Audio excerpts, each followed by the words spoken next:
Welcome to Crafting the Madam K Way. So today we're going to talk burnishing. Burnishing is when you use friction to smooth out the edges of your leather. So notice how when you look at the edges of this leather, it's very rough. So what we want to do is we want to give that a nice smooth finish. So I've used a tool to kind of just shave off the corners of that edge. And so you want to take off the corners of the edge, whether you're using a skiving knife or a specific tool, shave those off a little bit, not a lot. And then we need something to help break down the leather. So there's a few different ways that people do this. Sometimes people do it before they dye it, sometimes they do it after.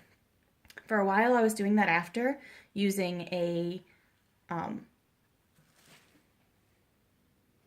had to pause for a second because I can't say that word, but sometimes people use this type of burnishing agent before or after they do their dyeing. But I found that sometimes with certain dyes, especially water-based dyes, that will pull some of the dye finish off. So if you get sloppy with it, you might end up with marks. Sometimes people use it before they dye, but it acts as a resisting agent sometimes, so you might not be able to dye your edges as dark if you use that before. So I stopped using that. I started using the EcoFlow Easy Carve solution. This is meant for carving a nice deep smooth design into the leather, but I found that it softens the leather up to the point of making a really nice burnishing agent.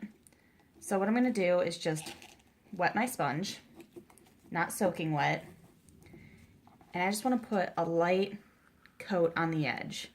I'm trying not to get the leather too wet, I just want to cover the edge.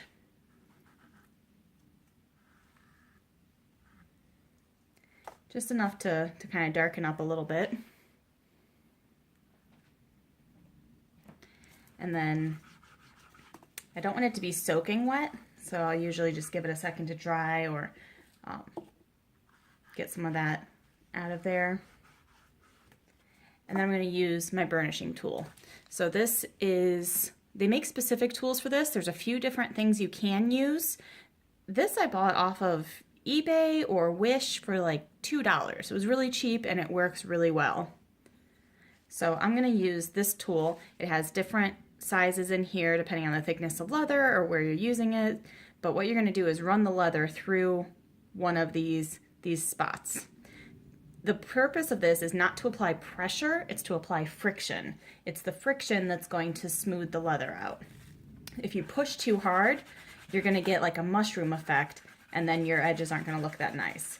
So try your best to just go fast, do small areas at a time, don't push too hard, and focus on friction, not pressure. Another tool I use sometimes is there's actually a Dremel attachment that spins really fast and has this shape. That works really well too, but sometimes I'll use this just to start it off and then put the finishing touches on with the Dremel tool.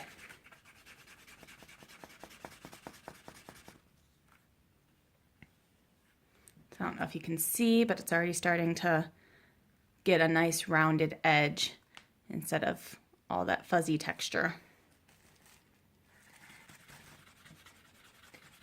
What you'll start to notice is it'll start to get really smooth, like almost a glossy edge. That's when you know that you're getting it to where it needs to be. So if you can see, this has sort of a glossy, darker finish. So that's the end goal there. And that's going to make dyeing the edges really easy, and they're going to look really nice and just have a nice sleek finish. Don't rush this process. Sometimes what I'll do is I'll get a couple projects done or ready to go all at once and then just sit in front of the TV and just take my time so I can get a really nice edge. The longer you work on it, the better it's going to end up looking. Okay, so I'm in the process of making this notebook. I'll come back with a dyeing tutorial on it, but that's really all you need to know about burnishing. So it's a really easy process. It's just time consuming, tedious, and you will mess it up easily if you start to, push too hard or get lazy about it. So focus on it and you'll get a really nice design. Okay, thanks for tuning in to Crafting with Madam K. Again, it might not always be the right way, but it's the Madam K way.